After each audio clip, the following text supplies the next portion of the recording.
Trabajé durante casi 8 años en una empresa de logística y distribución de tamaño mediano.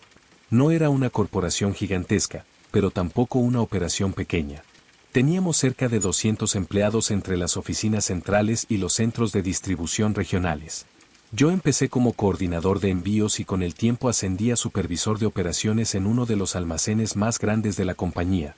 Durante la mayor parte de mi tiempo allí, las cosas funcionaron relativamente bien. Teníamos nuestros problemas, como cualquier empresa, pero en general el ambiente era profesional y la gerencia confiaba en que los supervisores sabíamos hacer nuestro trabajo. Eso cambió cuando contrataron a Richard como nuevo director de operaciones. Richard venía de una empresa mucho más grande, de esas donde todo está estandarizado hasta el último detalle. Desde su primer día dejó claro que consideraba nuestra forma de trabajar demasiado informal y que implementaría cambios significativos. No me opuse a la idea en principio. Siempre hay espacio para mejorar los procesos y yo mismo había sugerido varias actualizaciones a lo largo de los años. El problema no fue que quisiera hacer cambios. El problema fue cómo decidió hacerlos, y más importante aún, cómo nos trató durante todo el proceso. En su segunda semana, Richard convocó una reunión con todos los supervisores. Nos presentó lo que llamó el nuevo marco operativo. Había creado un manual de procedimientos de más de 300 páginas que cubría absolutamente todo lo que sucedía en nuestros almacenes. Desde cómo registrar la entrada de mercancía hasta el orden exacto en que debíamos verificar los equipos de seguridad cada mañana. Cuando uno de mis colegas señaló que algunos de esos procedimientos no tenían mucho sentido para la realidad específica de nuestras operaciones, Richard lo interrumpió. Dijo que no estaba interesado en excusas ni en explicaciones de por qué las cosas siempre se habían hecho de otra manera. Estas eran las nuevas reglas y se implementarían sin discusión. Durante las siguientes semanas, Richard supervisó personalmente la implementación del manual. Aparecía sin previo aviso en el almacén, cronómetro en mano, verificando que cada tarea se realizara exactamente como estaba descrito en el documento. Si encontraba alguna desviación, por mínima que fuera, escribía una nota de advertencia formal. Yo recibí mi primera advertencia porque uno de mis empleados había colocado las cajas de embalaje en el estante superior en lugar del medio, que era donde el manual especificaba que debían ir. No importó que el estante del medio estuviera lleno en ese momento. No importó que mover las cajas ya colocadas hubiera tomado 20 minutos y retrasado 3 envíos urgentes. El manual decía estante del medio, punto final. La segunda advertencia llegó una semana después. Uno de nuestros montacargas tuvo un problema mecánico menor durante el turno. Según el manual, debíamos reportarlo de inmediato y esperar a que el técnico certificado lo revisara antes de continuar usándolo. El problema era que nuestro técnico certificado solo venía 2 veces por semana y ese día no era uno de ellos. Yo revisé el montacargas personalmente, identifiqué que era un sensor defectuoso que no afectaba la operación real del equipo, y lo marqué para reparación, pero permití que se siguiera usando con precaución. Richard me llamó a su oficina al día siguiente. Me mostró la advertencia escrita y me explicó, con un tono condescendiente que me irritó profundamente, que las reglas existían por una razón. Que yo no era técnico certificado. Que podría haber puesto en riesgo a mis empleados. Le expliqué que tengo 10 años de experiencia operando y manteniendo ese tipo de equipos, que el sensor en cuestión solo controlaba una función menor, y que detener las operaciones habría causado retrasos significativos en entregas críticas. Su respuesta fue clara: no me importan tus años de experiencia. El manual es el manual. Si no puedes seguirlo al pie de la letra, encontraré a alguien que sí pueda. Esa fue la conversación que cambió mi perspectiva. Hasta ese momento había intentado trabajar con Richard, explicarle los matices de nuestras operaciones, encontrar un término medio entre sus procedimientos estandarizados y la realidad práctica del día a día. Pero después de esa reunión comprendí que no estaba interesado en diálogo ni en flexibilidad. Hablé con los otros supervisores. Todos habían tenido experiencias similares. Advertencias por desviaciones menores, exigencias de seguir procedimientos que claramente no funcionaban en la práctica, y esa misma actitud de obedece o vete cada vez que intentábamos plantear un problema. Fue entonces cuando decidí hacer exactamente lo que Richard quería. Seguiría su manual al pie de la letra. Cada procedimiento, cada paso, cada especificación, sin importar las consecuencias. Empecé al día siguiente. El manual especificaba que cada mañana, antes de comenzar las operaciones, el supervisor debía realizar una inspección completa de las instalaciones siguiendo una lista de verificación de 53 puntos. Esto incluía revisar cada extintor, cada señalización de seguridad, cada salida de emergencia, cada estación de primeros auxilios, y documentar fotográficamente cualquier anomalía. Anteriormente, yo hacía una revisión general rápida que tomaba unos 15 minutos y luego comenzábamos las operaciones. Si veía algo que requería atención inmediata, lo atendía. Si era algo menor, lo anotaba para resolverlo durante el día. Ahora, seguí la lista completa. Me tomó 2 horas y 40 minutos. Durante ese tiempo, mi equipo no pudo comenzar a trabajar. Los camiones de entrega matutinos llegaron y tuvieron que esperar. Richard me llamó preguntando por qué no habíamos comenzado las operaciones. Le expliqué que estaba completando la inspección matutina requerida en el manual. Hubo un silencio largo al otro lado de la línea, y luego colgó sin decir nada más. Pero eso fue solo el comienzo. El manual también especificaba que cada paquete entrante debía ser pesado, medido y fotografiado individualmente antes de ser ingresado al sistema. En teoría esto tenía sentido para verificar discrepancias. En la práctica, recibíamos un promedio de 1.200 paquetes diarios. Anteriormente, pesábamos y medíamos por lotes de productos similares y solo fotografiábamos casos especiales o irregularidades. Implementé el procedimiento completo. Asigné a 3 empleados exclusivamente a esta tarea. El procesamiento de entrada que normalmente tomaba 3 horas ahora tomaba todo el día. Los paquetes se acumulaban. Los camiones tenían que esperar horas para descargar. Comenzamos a quedarnos sin espacio en el área de recepción. Richard apareció en el almacén a media tarde, claramente molesto. Me preguntó qué estaba pasando. Le mostré la sección relevante del manual y le expliqué que estábamos siguiendo el procedimiento exacto que él había implementado. Su cara se puso roja, pero no pudo decir nada. Él mismo había escrito esas reglas.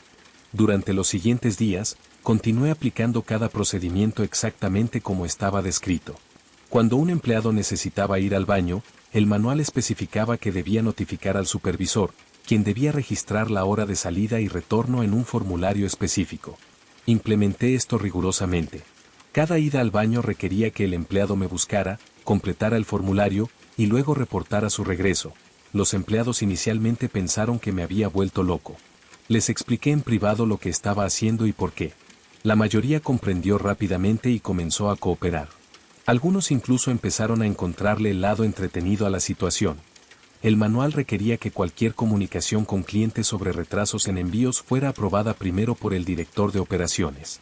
Anteriormente, yo manejaba estas comunicaciones directamente, resolviendo problemas en minutos. Ahora, cada vez que un cliente llamaba preguntando por un envío retrasado, les decía que necesitaba obtener aprobación gerencial para discutir su caso y que les devolvería la llamada. Enviaba un correo electrónico a Richard solicitando aprobación para hablar con cada cliente. Como estaba ocupado en reuniones o atendiendo otros problemas, estas aprobaciones tomaban horas, a veces días. Los clientes comenzaron a quejarse directamente con la gerencia superior. Uno de los procedimientos más problemáticos del manual involucraba el mantenimiento preventivo de equipos. Especificaba que cada montacargas debía recibir una revisión completa de 30 minutos cada 3 días de operación. Teníamos 6 montacargas en el almacén. Siguiendo esta regla, necesitábamos dedicar 3 horas diarias al mantenimiento preventivo. El problema era que esto dejaba a los montacargas fuera de servicio durante las horas de mayor actividad. Las operaciones se ralentizaban dramáticamente. Los empleados tenían que mover mercancía manualmente o esperar a que un montacargas estuviera disponible. Lo que antes tomaba 1 hora ahora tomaba 3 o 4. Richard intentó hacer una excepción y me indicó que realizara el mantenimiento durante las horas de menor actividad. Le respondí por correo electrónico, copiando a Recursos Humanos, que entendía su solicitud pero que necesitaba que me proporcionara esa modificación por escrito como una enmienda formal al manual, ya que no quería recibir otra advertencia por desviación de procedimientos. Nunca recibí esa enmienda por escrito. El verdadero caos comenzó cuando llegó la temporada alta. Noviembre y diciembre siempre habían sido nuestros meses más intensos. Normalmente duplicábamos nuestro volumen de procesamiento y todos trabajábamos algunas horas extra para manejarlo. Habíamos desarrollado estrategias eficientes a lo largo de los años, priorizábamos envíos urgentes, flexibilizábamos algunos procedimientos no críticos y nos enfocábamos en mantener la mercancía fluyendo, pero ahora teníamos el manual de Richard. Continué siguiendo cada procedimiento exactamente como estaba escrito. Las inspecciones matutinas completas. El procesamiento individual de cada paquete. Los formularios para cada ida al baño. El mantenimiento preventivo programado sin importar la carga de trabajo. Las aprobaciones gerenciales para comunicaciones con clientes. El almacén colapsó en la primera semana de noviembre, los envíos comenzaron a retrasarse seriamente. Teníamos mercancía acumulándose porque no podíamos procesarla lo suficientemente rápido siguiendo los procedimientos establecidos. Los clientes llamaban constantemente y no obtenían respuestas inmediatas. Los camiones de transporte esperaban horas para cargar. Richard me convocó a su oficina junto con los otros supervisores. Estaba furioso. Nos acusó de sabotear deliberadamente las operaciones.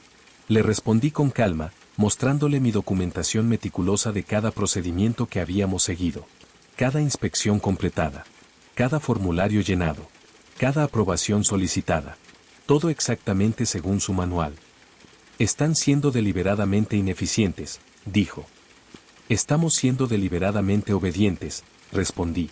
Usted fue muy claro en que quería que siguiéramos el manual al pie de la letra. Usted mismo dijo que no le interesaban nuestras sugerencias sobre cómo adaptar los procedimientos a la realidad práctica. Usted dijo que encontraría a alguien que sí pudiera seguir las reglas y nosotros no podíamos. Nosotros estamos siguiendo las reglas, los otros supervisores asintieron. Todos habían implementado el mismo enfoque en sus respectivos almacenes. Todos enfrentaban los mismos problemas. Y todos habían documentado meticulosamente su cumplimiento del manual.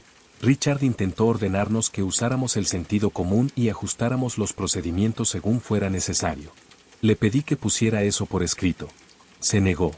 Le expliqué que, sin una modificación formal al manual, continuar desviándome de los procedimientos establecidos me expondría a más advertencias y potencialmente al despido. Ya tenía 2 advertencias en mi expediente por exactamente eso. Están jugando conmigo, dijo. Estamos haciendo exactamente lo que usted pidió, respondí. La reunión terminó sin resolución. Richard parecía no saber cómo manejar la situación. No podía disciplinarnos por seguir sus propias reglas, pero tampoco podía admitir públicamente que sus procedimientos eran impracticables. La situación empeoró durante las siguientes semanas. Los retrasos se acumulaban. Las quejas de clientes se multiplicaban. La gerencia superior comenzó a hacer preguntas sobre por qué el departamento de operaciones, que históricamente había sido eficiente, ahora tenía tantos problemas. Richard intentó culparnos a los supervisores. Dijo que éramos incompetentes, que no sabíamos gestionar adecuadamente, que necesitábamos más capacitación en los nuevos procedimientos. Pero nosotros teníamos toda la documentación. Correos electrónicos solicitando modificaciones que fueron ignoradas. Registros de tiempo mostrando exactamente cuánto tomaba cada procedimiento. Evidencia fotográfica de la acumulación de mercancía. Yo había sido especialmente meticuloso. Cada día enviaba a Richard un informe detallado de las operaciones, documentando cada paso que habíamos seguido según el manual y señalando los resultados específicos. No incluía quejas ni sugerencias. Solo hechos. Hoy completamos la inspección matutina en 2 horas y 35 minutos según el procedimiento de la página 47. Procesamos 287 paquetes entrantes siguiendo el protocolo individual de la página 89, lo cual tomó 9 horas. Realizamos mantenimiento preventivo en montacargas 3 y 5 según el cronograma de la página 156, dejándolos fuera de servicio durante las horas de mayor carga. Richard dejó de responder a estos informes después de la primera semana, pero yo continué enviándolos religiosamente, copiando a recursos humanos. Para mantener registros apropiados de cumplimiento de procedimientos, en diciembre, la situación llegó a un punto crítico. Uno de nuestros clientes más grandes, una cadena minorista importante, amenazó con cancelar su contrato debido a los retrasos constantes en sus envíos durante la temporada más crítica del año. Esto representaba casi el 20% de los ingresos de la compañía. El CEO convocó una reunión de emergencia con todo el equipo ejecutivo y los supervisores de operaciones. Richard presentó primero, intentando explicar los problemas como resultado de resistencia al cambio por parte de los supervisores y empleados. Habló sobre cómo habíamos sido incapaces de adaptarnos a procedimientos operativos más profesionales y estandarizados. Cuando me tocó hablar, saqué mi carpeta de documentación.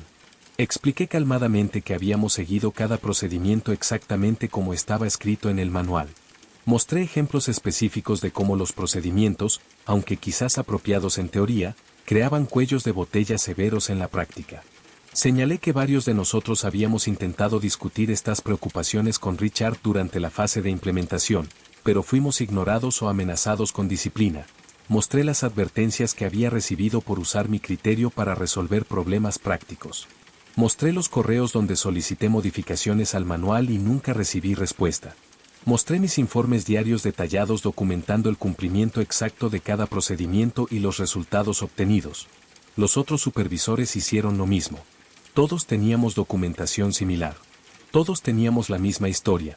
Habíamos intentado trabajar con Richard, fuimos rechazados, y entonces hicimos exactamente lo que nos ordenó hacer. El CEO hizo las preguntas obvias. ¿Por qué estos procedimientos causaban tantos problemas? ¿Se habían consultado las realidades operativas de la compañía al diseñarlos? ¿Por qué no se habían hecho ajustes cuando los problemas se hicieron evidentes? Richard no tenía buenas respuestas. Intentó argumentar que los procedimientos eran estándar de la industria, que funcionaban en su empresa anterior, que el problema era la falta de profesionalismo de nuestro equipo. Pero cuando el CEO revisó la documentación que habíamos proporcionado, quedó claro que el problema no era nuestro desempeño sino el diseño mismo del sistema. La reunión duró casi 4 horas. Al final, el CEO tomó una decisión. Se suspendería inmediatamente la implementación del nuevo manual de procedimientos. Los supervisores volveríamos a nuestras prácticas operativas anteriores mientras un consultor externo revisaba nuestros procesos y desarrollaba un nuevo marco que equilibrara estandarización con flexibilidad práctica. Y esta vez, los supervisores seríamos consultados activamente durante todo el proceso de diseño. Richard permaneció en su posición temporalmente, pero su autoridad había sido significativamente reducida. Ya no podía tomar decisiones unilaterales sobre procedimientos operativos sin aprobación del CEO. Los supervisores ahora teníamos un canal directo con la gerencia superior para plantear preocupaciones. 2 meses después, Richard renunció. Oficialmente fue para perseguir otras oportunidades, pero todos sabíamos la verdad. Había intentado imponer un sistema sin considerar la realidad específica de nuestra operación y sin escuchar a las personas que realmente entendían el trabajo diario. El consultor que contrataron pasó 6 semanas en nuestras instalaciones. Observó, hizo preguntas, y lo más importante, escuchó. Cuando presentó sus recomendaciones, incluían muchas de las sugerencias que nosotros los supervisores habíamos intentado hacer desde el principio. Estandarización donde tenía sentido, flexibilidad donde era necesaria, y confianza en el criterio de los supervisores experimentados para tomar decisiones operativas informadas. El nuevo marco operativo que implementamos tenía 120 páginas en lugar de 300. Establecía principios claros y mejores prácticas, pero reconocía que diferentes situaciones podrían requerir diferentes enfoques. Incluía procesos para documentar desviaciones justificadas y un sistema de mejora continua donde los empleados podían sugerir cambios.